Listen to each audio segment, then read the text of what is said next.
And for more insights on Mr. Duterte's arrest, we are joined by Tony Vina. He is the professor at the Ateneo School of Government and president of Movement Against Disinformation.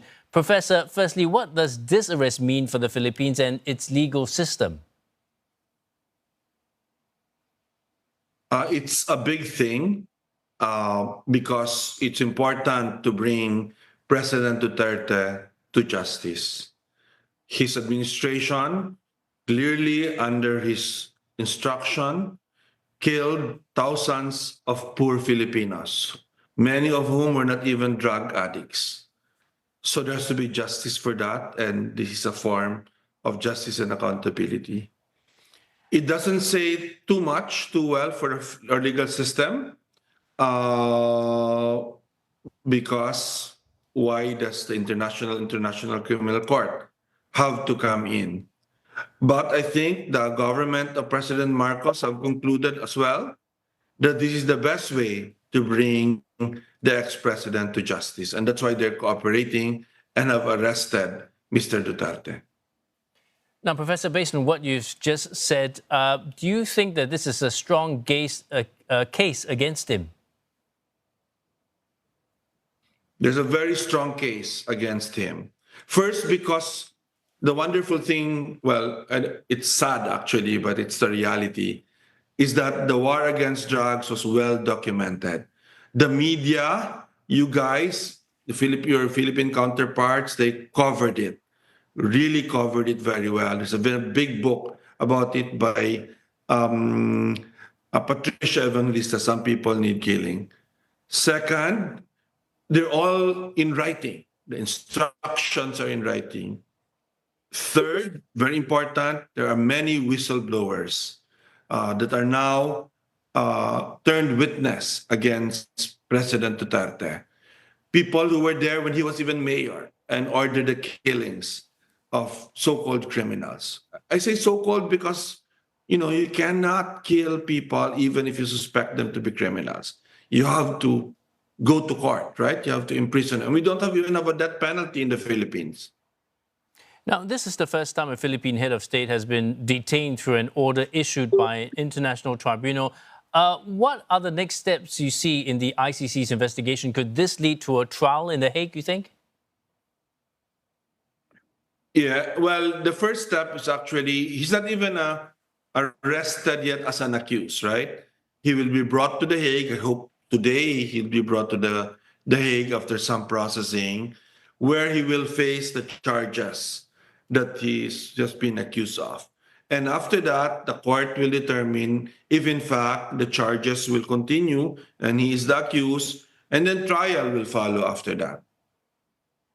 Now, the ICC has no enforcement power of its own. What legal or diplomatic steps must be taken, you think, to extradite Duterte? Paul, no need anymore, because the government has already decided, the Marcos administration, whether it's for the right reason or for political reason, but I support them here, have already decided to cooperate and have arrested Duterte already. So there is, as far as I'm concerned right now, there is no obstacle anymore to fly Duterte to The Hague as soon as possible. Now, how does the former president justify his anti-drug campaign? Does he still have a political support despite these allegations? He justified it as, we need to fight the drugs because drugs was bad. And it is bad, right? The use of illegal drugs is bad and should be stopped. But he did not stop it. He went after the poor instead of the rich, the rich syndicates, the drug syndicates, the ring leaders. He just kept on going after the poor. So I suspect it was all political. And in fact, we have had hearings in Congress which show that the war against drugs was a criminal enterprise by the government itself, where there was a lot of corruption, a lot of money involved also in pursuing it. Now, finally, Professor, what message does this send to other world leaders accused of human rights violations?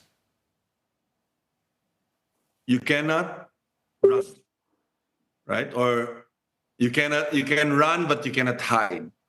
That's what it is. The famous quotation of Martin Luther King is the moral arc of the universe is long, but it bends towards justice. And here we really have a good chance. The people that are rejoicing, rejoicing to the extent that they can still rejoice, are those whose father, son, daughter, mother were killed in the time of Duterte.